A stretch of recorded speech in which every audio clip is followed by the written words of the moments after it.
Okay, so hello everyone. I'm your what can I say? Your local cinephile. I know it's been a long time since I've uploaded, and it's due to many things. It's first of all, it's due to exams. I'm recording it during exams right now, but today I'm going to give a few things. First of all, new background. Yeah, all of my favorite movies at once. Now you can't tell me to change your background. Second of all, new mic and webcam. Mic and webcam attached together. Okay, so let's talk about it. Yeah. So today we'll be reviewing a film that is known as Whiplash. It is directed by Damien Chazelle and it stars J.K. Simmons and uh, who's that? Miles Teller. Yeah, I don't usually work with scripts, so all in my head. Okay, so let's start off nice and slow. Let's talk about the core themes of the film. The core theme of the film Whiplash is the cost of success. Andrew Newman, played by Miles Teller, is a amateur drummer who wants to be one of the greats. And to achieve this, he tries to catch the attention of a composer and a conductor known as Terence Fletcher, played by J.K. Simmons. Terence gets Andrew's attention. Sorry, Andrew gets Terence's attention, and then slowly we see how Andrew transforms. Terence transforms Andrew.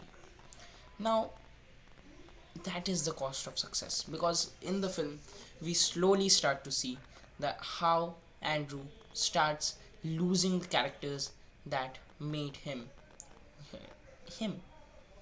Yeah. Hey, what do you do to your hand?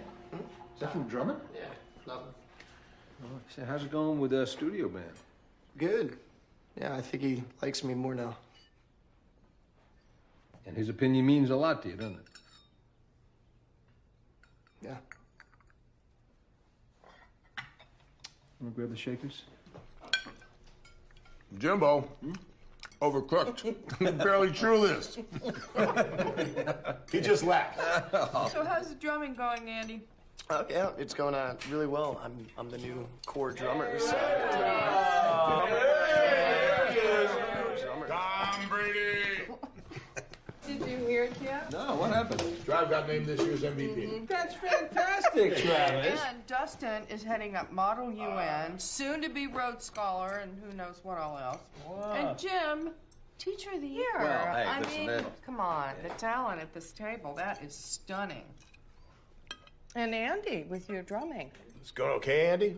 yeah, I mean it's going really, really well. Actually, I'm part of Schaefer's top jazz orchestra, which means it's the best in the country, and I'm a core member. So I'll start playing in competitions. And actually, I found out I'm the youngest person in the entire band. Well, how do you know when's in a music competition? Isn't it subjective? No. Does the studio get you a job? No, it's not an actual studio. It's just the name of the ensemble. But yeah, it's a big step forward in my career. Well, I'm so glad you figured it out. It's a nasty business, I am sure. Oh, hey, are you going to tell them about your game this week, huh? Living up to your title? What I happened? scored a 93-yard touchdown. School record, school record, school record. That's fantastic. Yeah, it's Division III. It's Carlton football. It's not even Division II. It's Division III. Got any friends, Andy? No. Oh, why's that? I don't know. I just never really saw the use. Oh, who you can play with otherwise? Lennon and McCartney, they were school buddies, am I right? Charlie Parker didn't know anybody until Joe Jonas threw a symbol at his head. So that's your idea of success, huh? I think being the greatest musician of the 20th century is anybody's idea of success. Dying broke and drunk and full of heroin at the age of 34 is not exactly my idea of success. I'd rather die drunk, broke at 34 and have people at a dinner table talk about me than live to be rich and sober at 90 and nobody remember who I was. Ah, but your friends will remember you. That's the point. None of us were friends with Charlie Parker. That's the point. Travis and Dustin, they have plenty of friends and plenty of purpose. I'm sure they'll make great school board presidents someday. Oh, that's what this is all about? You think you're better than us? Catch on quick. Are you in Model UN? I got a reply for you, Andrew. You think Carlton football's a joke? Come play with us. 4 words you will never hear from the NFL. Who wants dessert? And from Lincoln Center?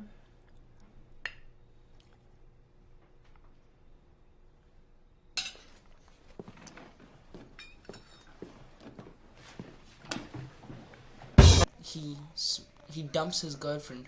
He sleeps in the dorm. It's not in the dorm. He takes his bed. He takes his whole room and shifts it to the place where they are practicing so that he can save time. We even see in one scene that uh, Andrew goes to get back his drumsticks, and during that time he's driving in a car, he's coming back, he gets hit by a truck, and rather than going to the hospital and checking his injuries, he is focused on trying to play. He runs back to the auditorium and tries to play. That is a pivotal scene. I'm just gonna say again, spoiler alerts. If you're going far, skip till like whatever part you want, but let's talk about the story. Terence Fletcher and Andrew Neiman, their chemistry is really, really, what can I say, tense. There's a tension between them.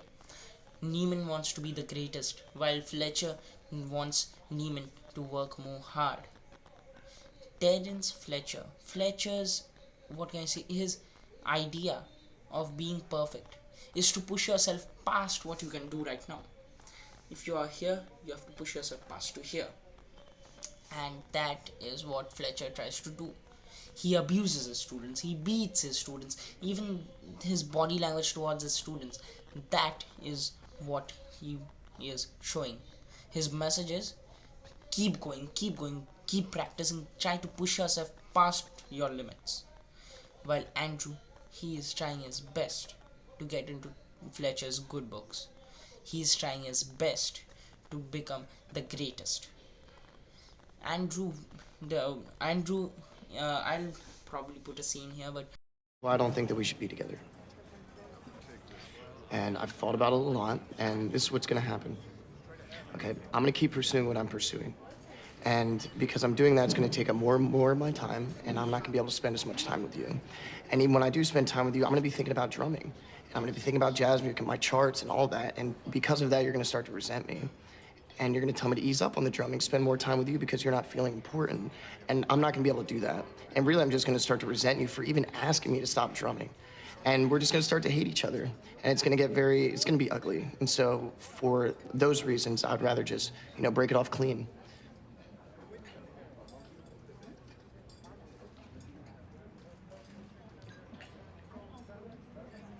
Because I wanna be great. And you're not. I wanna be one of the greats. And I would stop you from doing that. Yeah. You know I would stop you from doing that. You know that for a fact. Yes. And I'd barely see you anyway. Yeah. And when I did see you, you treat me like shit because I'm just some girl who doesn't know what she wants. And you have a path, and you're going to be great, and I'm going to be forgotten. And therefore, you won't be able to give me the time of day because you have bigger things to pursue. That's exactly my point. What the fuck is wrong with you? You're right, we should not be dating.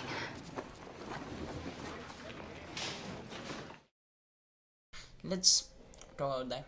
Andrew, in a dinner scene with his family, extended family, tells that I'd rather be dead by 32 on drugs and high on drugs and something, but I want to be discussed at a dinner table someday. I don't want to die forgotten. He wants himself to be there. He wants himself to be remembered. Now, what about his life, right? He has this big life in front of him. Everything. He got a girlfriend, dumped her. His father, their relationship's gone, to be honest. He does not pay attention to his family, to his girlfriend, to anything. He is just paying attention to being the greatest. And that is the cost of success. Now there's Fletcher. Fletcher is like Andrew, but with regrets. We see in the film that Fletcher has this hatred towards imperfection because he himself says there's no two words as worse as good job. Maybe Fletcher was good. He was as good as Andrew, even better, but he never pushed himself far. And that's what he regrets. He regrets having a mentor who did not even try to push him past his limits, who did not even help him to become one of the greatest. And maybe that is what he regrets, not being one of the greatest, being forgotten. And that's a fear all of us have. Well, I'm not going to talk a lot about the film, short review, exams, but I'll be damn sure to tell you the cost of being the greatest is the main core theme. Now, let's talk about the ending. Right, the ending is misinterpreted because Damien Chazelle himself wanted the ending to be sad.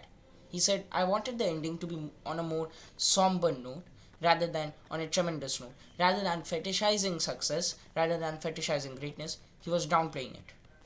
But most of the people thought he was fetishizing it, he was giving it a happy ending, but that's not a happy ending. Because if you read the original script, in the final scene, there's a line that his father is seeing him. He knows that his son is now in Fletcher's hands. He is lost. He has lost his son. His son is not there anymore. There's only the greatest drummer who is so mad about being the greatest, being perfect, that he has forgotten everything. Maybe after the film, after that final scene, maybe Andrew went on to become one of the greatest. But what if he died young, at 34, high on drugs? Maybe that's what his dad is being horrified about. That is what his dad is thinking. But yeah, the madness for perfection has consumed Andrew. That is what we see in the ending. And I know I need to start scripting now because I'm ranting basically, and that is what the channel is about. But seriously, I need to be better, and I'll say this is a very bad review. I'll make a better review in the future when I'm more mature, when I have gotten much more skills. But right now, this is what I can think about, and I hope you'll see me grow like that. So please click that like button, that subscribe button, share it with your friends, share it with everyone that you know and love, because I need the growth. If I grow, you grow. We'll become India's first ever English, not English, at least first ever proper and genuine review channel where everything comes from the heart, not from the mind. What I think comes from my heart, not from my mind. Remember that. Remember that. So please like, subscribe, share, and I hope to see you in the next video. Thank you.